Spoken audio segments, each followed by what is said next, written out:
Hello and welcome to DNA's Editor's Table. Today, we will discuss the recently held Maldives elections and what could be the possible impact of this on India. And will Maldives move more closer to China after these elections? To discuss that, we have Mr. Tanveer Azam with us. So, my first question would be President Mohamed Muizzu, who has been elected now, his party, People's National Congress, won that with a huge majority. And we obviously saw that diplomatic row between India and Maldives after PM Modi's visit to Lakshadweep. So, what could be the impact of his win on India? The leader is obviously considered pro-China leader. Will that be of a negative impact to India? Thank you, Shiv. The landslide victory, I will call it, because they have won 66 out of 93 seats. People's National Congress, of course, Muizzu is the leader of that party.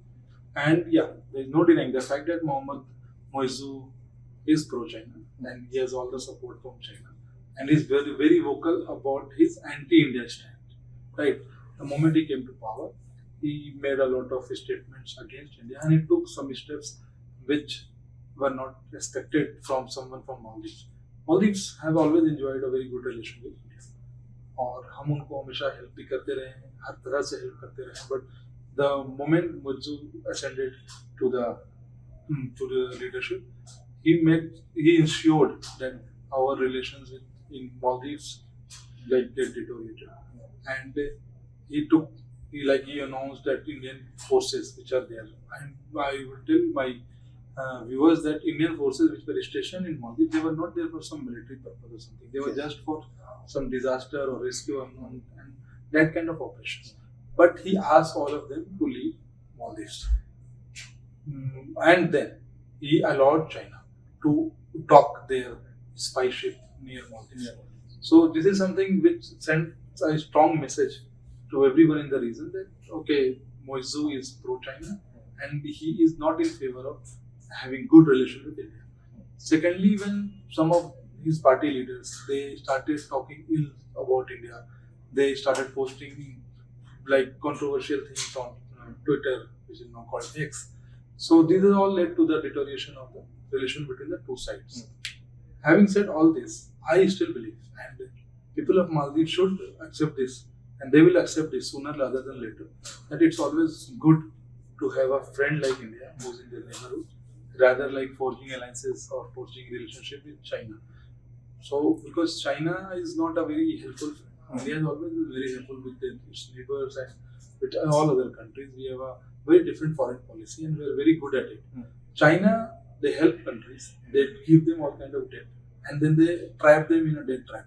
Like Pakistan is an example of that. Sri Lanka is an example of that. We saw what happened with the Hambantota. Yeah, Hambantota port and all. Pakistan, you can see that whole the CTEC thing and all. They are trying to like expand their influence or to like assert their influence in Bangladesh also. Sheikh Hasina is trying her best to like resist that, but China is already there in Vietnam, in Cambodia, and all. So I can see that.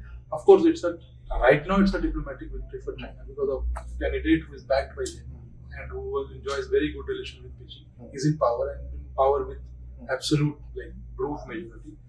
And by voting in favor of Mohamed Muizzu, the people of Maldives, they have also sent a message to India that okay, no, right now we are in favor of this candidate, but we will see how long this relationship will last. My question is, how important is Maldives? It is an island nation. It is a very small nation. So, is it the sea route that is important?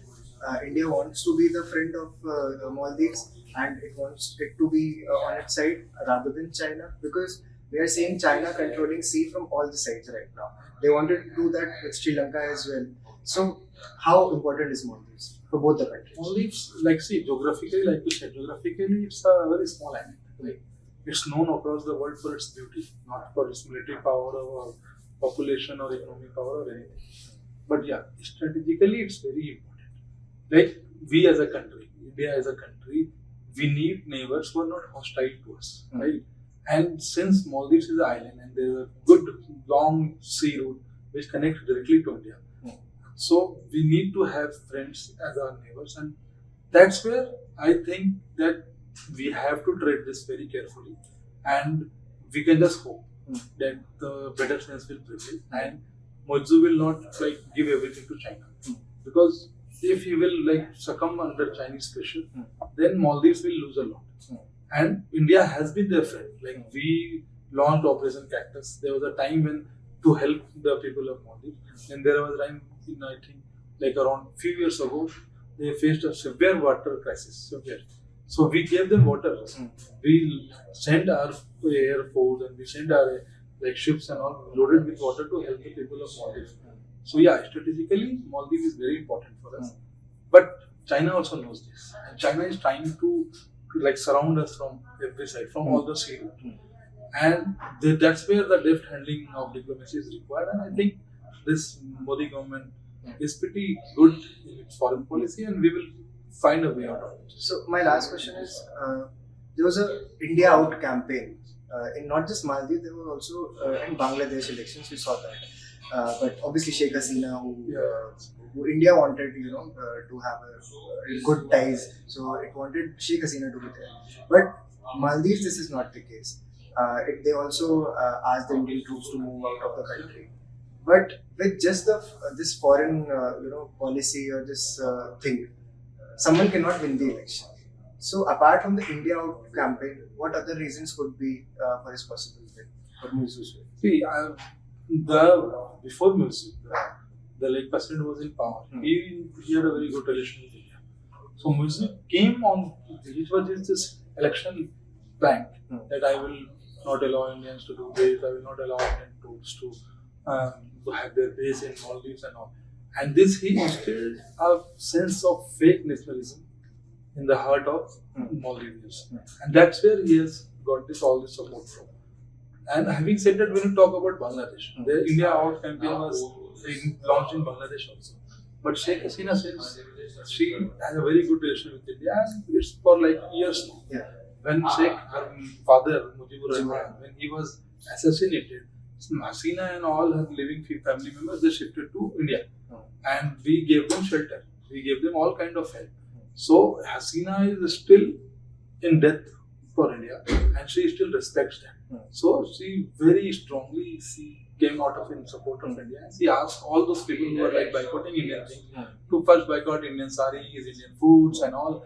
So that campaign has now more or less died in Bangladesh.